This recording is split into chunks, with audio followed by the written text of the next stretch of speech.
Hello everyone, welcome back to my channel. আজকে যে আমি রেসিপিটা করছি সেটা অত্যন্ত প্রিয় আমার একটা রেসিপি, পাটিসাপটা পিঠে, যেটা সাধারণত আমরা পৌষ মাসেই বানিয়ে থাকি। কিন্তু এখন পৌষ মাস নয়, আমার খেতে ইচ্ছা হলো তাই আমি এমনিই বানিয়ে ফেললাম।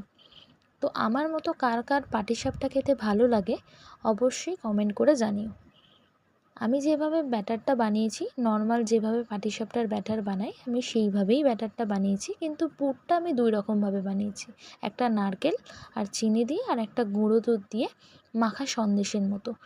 তোমরা কিন্তু মাখা সন্দেশের পুর দিয়ে এইভাবে একবার পাটিসাপটাটা করে দেখতে পারো, খুবই ভালো হয় খেতে। আর আমি কিছুটা ব্যাটার একটু কাটিয়ে রেখেছিলাম, তাতে ফুড কালার মিশিয়ে একটা ডিজাইন করব বলে। তোমরা দেখতেই পাবে ডিজাইনটা আমার অতটা ভালো হয়নি, তবে পাটিসাপটাটা খেতে কিন্তু খুবই টেস্টি হয়েছিল। আমার রিকোয়েস্ট রইল তোমাদের, একবার এইভাবে মাখা সন্দেশ দিয়ে পাটিসাপটাটা করে দেখো। নারকেলের পুর দিয়েও কিন্তু পাটিসাপটাটা খেতে খুবই ভালো হয়েছিল।